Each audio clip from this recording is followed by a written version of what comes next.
Hi Yeah. everyone, welcome to Forever Star Trek. Today we're going to be talking about Lonely Among Us. Hi everybody. Hi. Hi.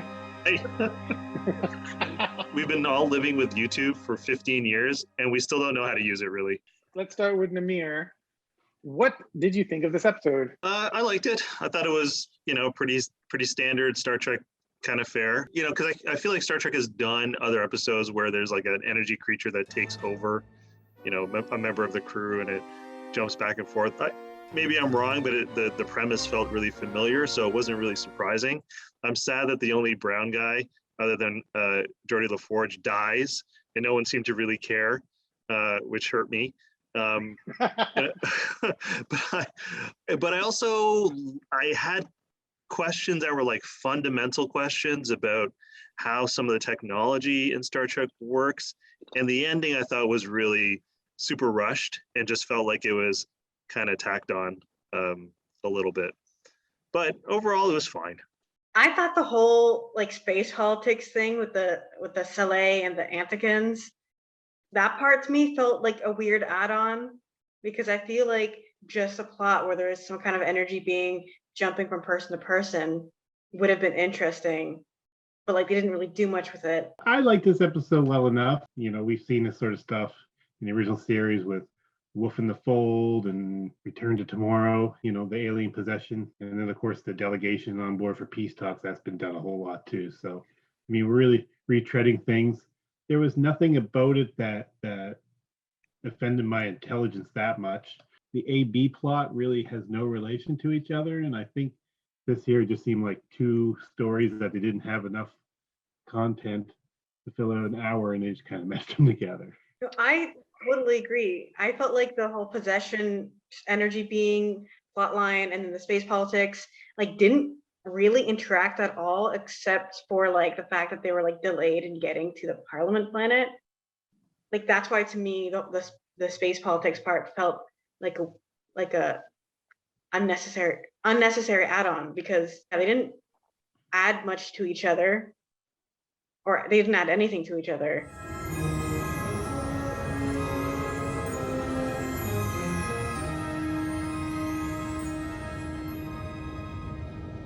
At the 13-minute, 27-second mark, there's a shot of outside the observation lounge when they're all like in there trying to figure out what's going on.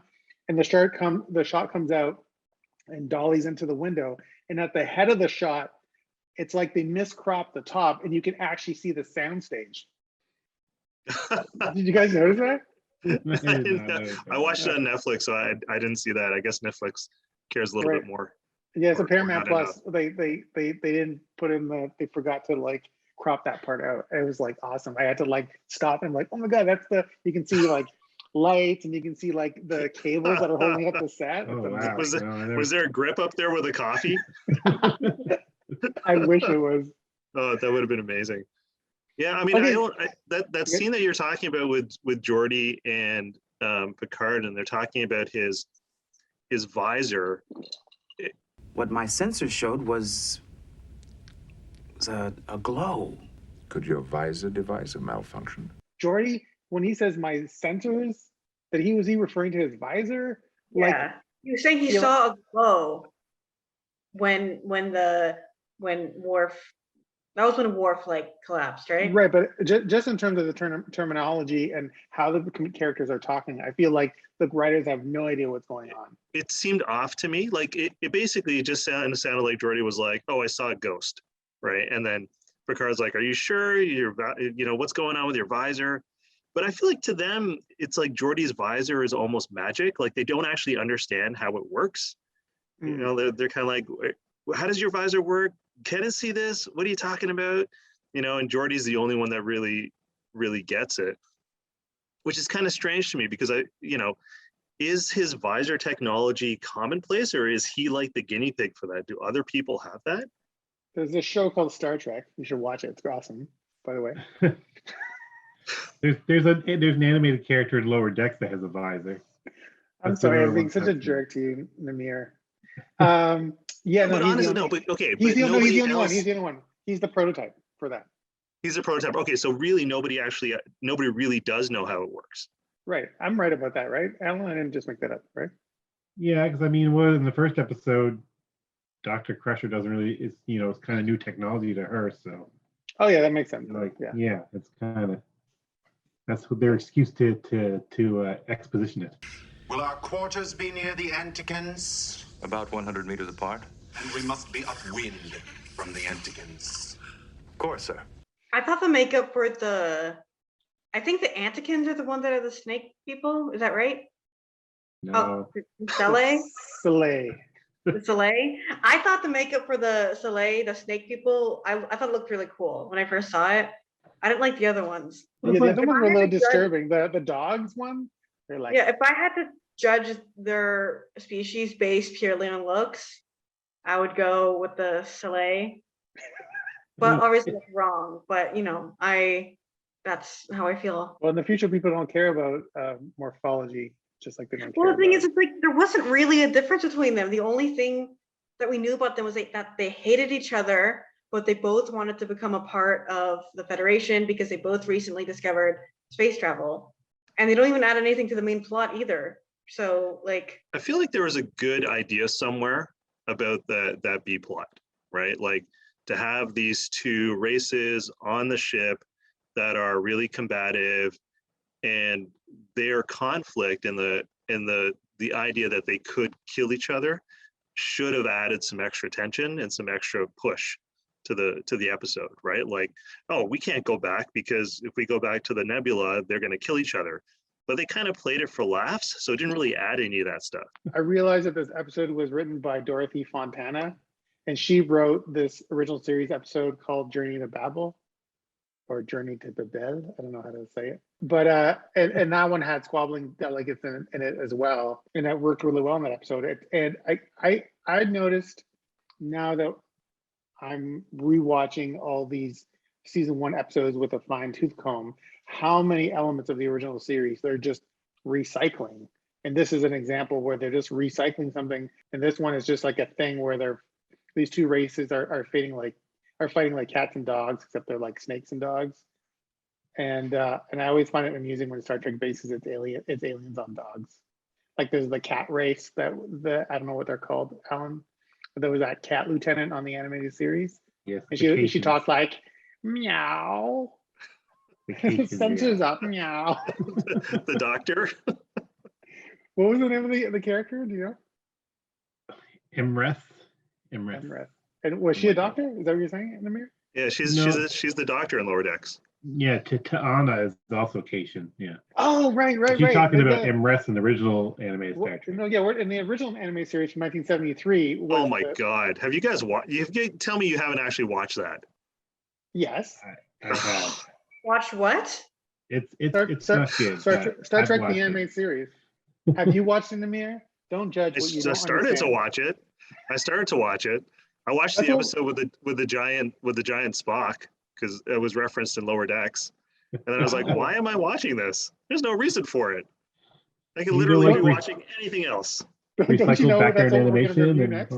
That's what we're reviewing next. After we're done 3.5 years of Next Generation, we're going right into the animated series. You're funny and very attractive for a human. I was disappointed we never saw the Soleil again because I thought they were really cool, and they obviously put a lot of money into it. The thing is, like, what, 6 of them? That's and the same with the Antikins too. You can see them in the background and Deep Space Nine stuff, but you never see them as an actual like characters. I think it would have been awesome in Deep Space Nine if in the background of a scene, way off in the background, there were like a Soleil and an Antikin passing each other, and then they get into a fight. I think Or there they is a hug scene and then somewhere move on. where No. they're in the background together. Oh, they are there. You're right. There is a scene where they totally get along. Somewhere. I don't know what episode it is, but yeah. What is it in Deep Space Nine? I don't know where that was. No, It's I'm just also- my eyes are glazing over. I'm like, There could be a Star Trek episode with the same idea, like the Soleil, like two species that hate each other, but with a Romeo and Juliet subplot. I should That's a write good for idea. Discovery. I think you that know was what? You should write for Discovery because that means they would actually have a writer working for them. You're so mean. I can't respond because I actually haven't seen Discovery. So mean, the discovery. We no longer enslave animals for food purposes. But we have seen humans eat meat. You've seen something as fresh and tasty as meat, but inorganically materialized out of patterns used by our transporters. Sickening. When Yara's confused because they want to like butcher their animals, the Antikins, and then Riker is explaining the replicator, and then the Antikin goes, "Oh, disgusting." What did he say? He said, "Oh, sickening." And I never understood that. Reconstituted poop.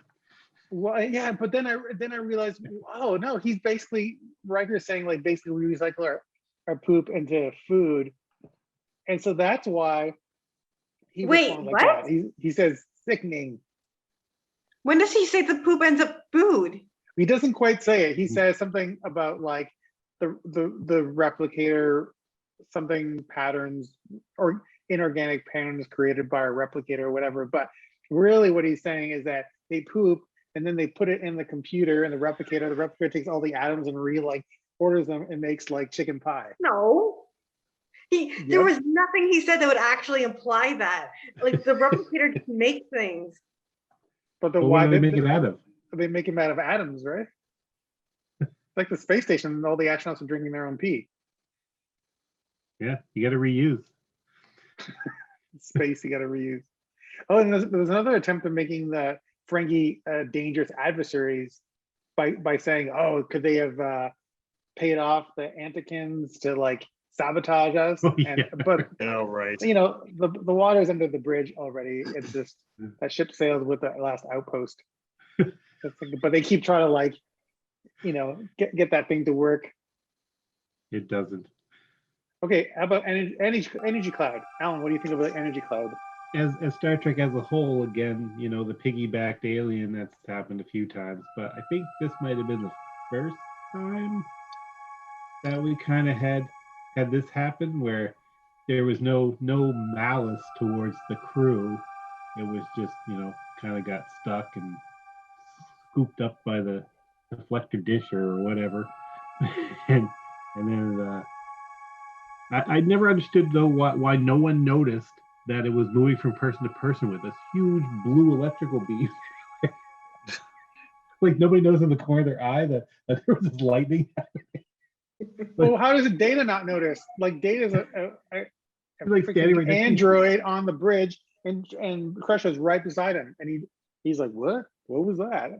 No, he points it out. He's like, "Hey, you shouldn't be messing around with helm control." Intriguing, Doctor. What does helm control have to do with medical cross-checks? And then he's like, No, oh, well. So one of my criticisms of this episode, and it happens in a lot of these episodes, is that people are doing really suspicious things and nobody says anything about it. They're just like, oh, Crusher's acting weird on the bridge. I guess it's okay. You know, oh, she's messing around with helm control. I guess it's fine. You know, It's she's not like, like it's a what am I military doing here? I guess it's okay. I must have ended up here somehow. Totally fine. I'll just like check myself out. But they're in space, right? Literally every week something strange happens, right? They should be like, that's odd. We should do something about this, like almost right away. There should be no like, it's probably fine, because it never is. Again, the energy creature can travel through the computer and it moves from person to person to person. I don't understand how he killed the engineer or the energy creature killed the engineer when he just moved from person to person. And there's like no bad stuff happened to them, but he goes, this poor engineer, and he just gets. Maybe the energy creature just learned something about Nazi Germany. It just like accessed the banks, the data banks, and it was like, oh, brown people bad. All right, got it. Mind you, Singh has the notable thing. I think he's the first one to die in Next Generation. That's right. He's the first He's the crewman to first die. casualty. Yeah. And then the other thing is like, I don't understand.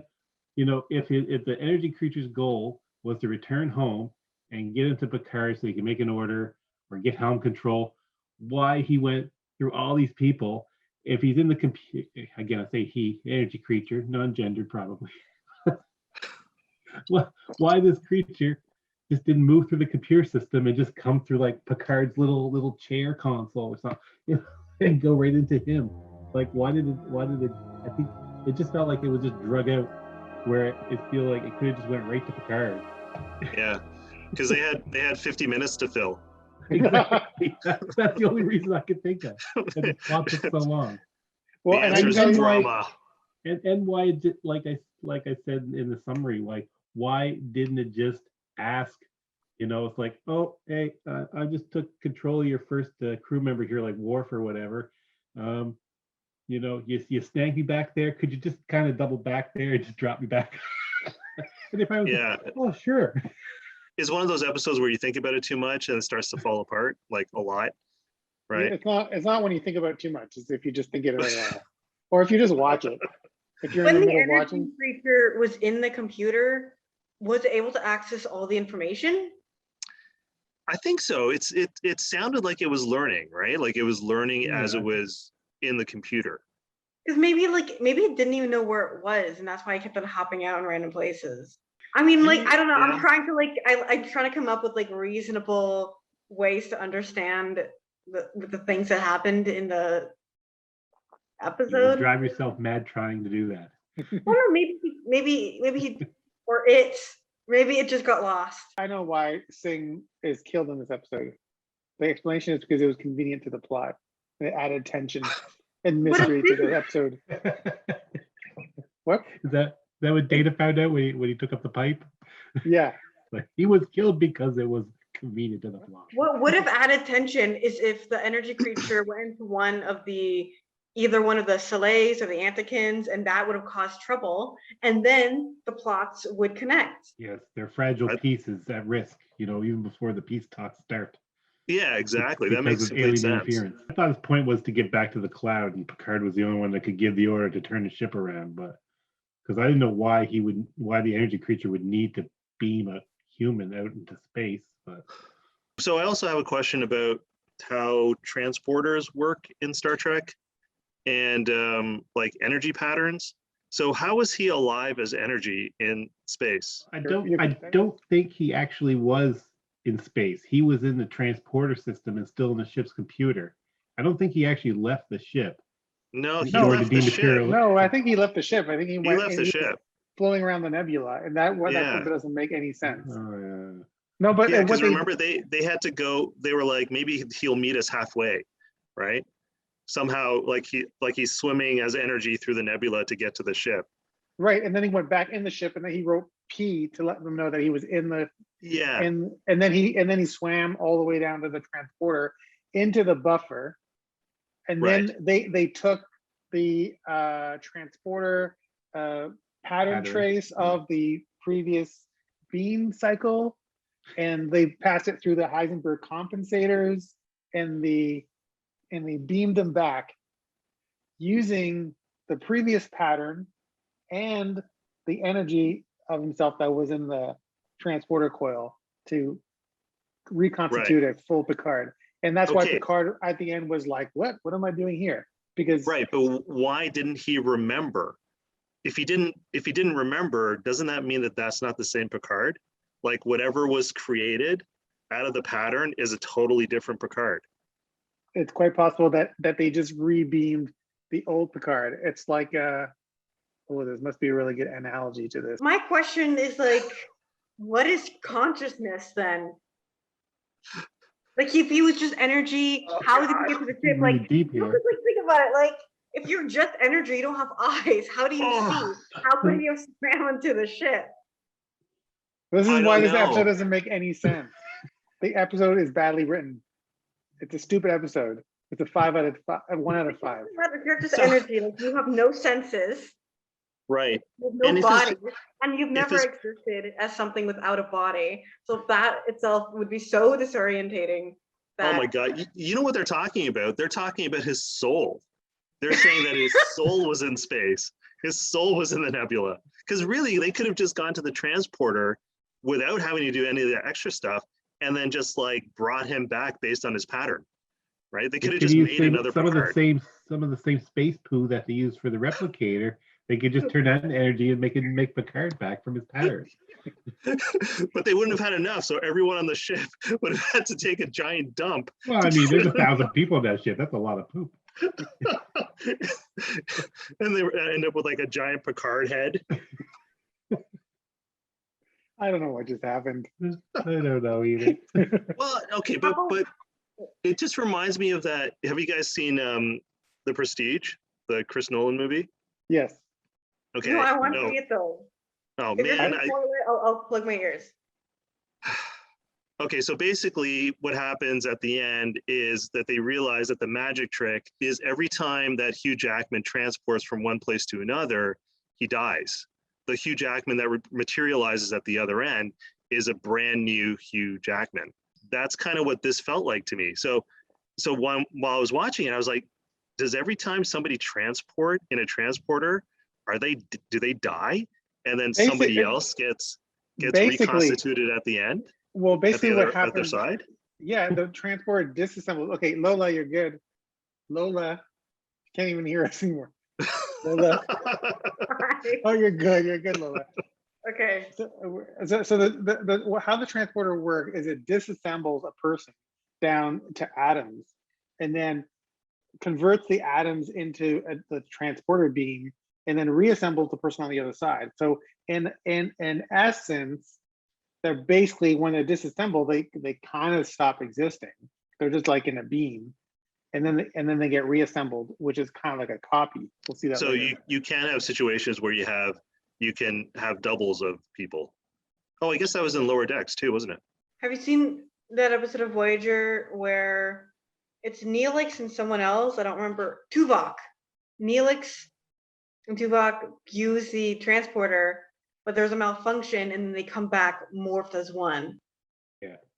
I'm gonna guess that Alan's seen that episode 5 times, and Namir maybe once. I love Tuvix. Yeah, it's a great episode. But anyway. Yeah, that's. I know we're getting off topic though. It is, but this episode just got me thinking about the transporter and how it actually works, and I feel like there's a lot of holes. I think it's funny, because there's that comic strip online that has Chief O'Brien and he's always bored in the transporter room. I think it's funny this one, how they have this big transporter problem to fix, and then everybody comes to the transporter room, and that transporter chief's there like, yes, my time to shine, and they just kind of push him aside. And the chief's like, I have a PhD. I've written 10 papers on transporter technology. Peer-reviewed papers. He doesn't get to say anything or do anything. He's just like, yeah, step aside. I know you've been here all day and you know what you're doing, but we're going to do this. I'm the main character. Get out of my way. No, you're just an extra in all ways. Well, the funny thing is that O'Brien is in this episode, but he hasn't been promoted. I remember I was watching it with my roommate, and I saw him, and I went, it was like, well, what's wrong? I was like, that's O'Brien. But he was only in one shot, and I had to explain. I was like, he becomes a character later, and he's in Deep Space Nine. But like, I had like a really dramatic reaction, only because I was really surprised. Yeah, I was very excited. Can I say like Cole Meany is such a fantastic actor. He nails every scene that he's in. Like even that like small little scene, you're like, oh yeah, he's super awesome. But all he does is complain about the two delegates. Please return to your quarters, delegates. He says, go back to your quarters. Yeah, exactly. But he really sells it. So, yeah, I have a favorite scene moment. Okay, go Lola. So I love that Data's interest in Sherlock Holmes began this early, because I didn't realize. I know later he gets into it, but I really like it because it's a very endearing part of his character, and it helps to like make him kind of more like warm, if that makes sense, like more human, I suppose. And so I just really I like whenever Data gets excited about Sherlock. Data has been studying him. Has studied, sir. Every case. As Holmes would have pointed out, during the time in question, something was afoot. And he replicated himself a pipe and a magnifying glass. I like when he gets into Picard's aquarium, he's like, magnifying glass. I'm like, what is that? And is acting as Sherlock Holmes appropriate and professional? Like, That he did that thing when he's looking at with the magnifying glass right after Singh died.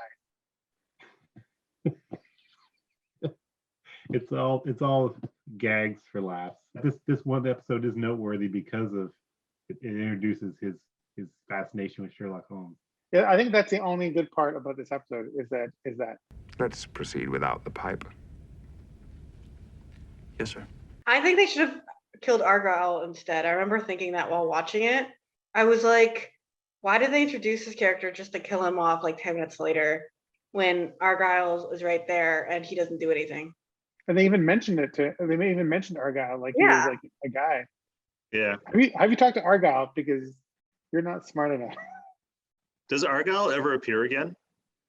I don't think so. He does? He does? He's in Data Lore. That's his final appearance. That's my Alan shining like a bright star. I wish I knew this much stuff about something useful. Wait, but Data Lore's not first season, is it? Yeah. Yes. That's why you I like get them it. all mixed up. That's why you like it so much. Ew. The only other thing I like about this episode is that brief mutiny discussion they have when Picard gets possessed and they're like, "Oh, I think he's possessed. What should we do?" And it's kind of like this conspiratory kind of meeting. And there's a similar and better scene in Allegiance in season 3. And I feel like Allegiance is kind of like a partial remake of this episode.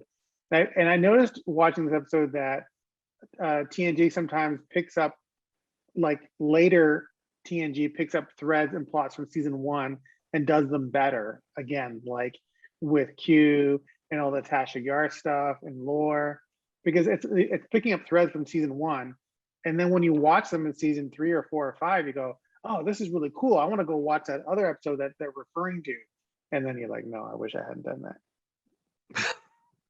Captain Picard, you are now relieved of duty. I judge you to be disabled and mentally incapacitated. Okay, so I remembered that my favorite scene, and it's my favorite scene because it's unintentionally funny. It's when they're all on the bridge and the blue electricity covers the bridge and everybody's being affected by it. And then, but all the bridge crew members are describing what's happening to them as it's happening. like Troy is like, "I'm being blinded," and Worf is like, "I can't move." It seems like a real like 1960s throwback where they had no special effects, so you had to describe what was happening to you, but you can see the energy. You know what's happening, but they're still describing it. It's just funny. This is blinding me. It's not my favorite scene. It's just a scene that sticks in my memory the most is the closing scene where Tasha Yar comes in there, and again they had the fun jokey music playing in the background. And she's like saying like how one of the delegates has disappeared and the other delegation is trying to cook. The dog aliens are saying, "Can you cook us up some reptile soup? We have some meat." And then one of the reptile people is dead. And then it's like there was a lot of blood in the corridor too. And then Yar, and then Picard's like, "Oh," I was like, "Number one, you take care of this. I need to go lay down." Or like, I feel like this is a really serious thing to play. I mean, this threatens the fundamental purpose of this mission. I think I do need a rest. Take charge, number 1.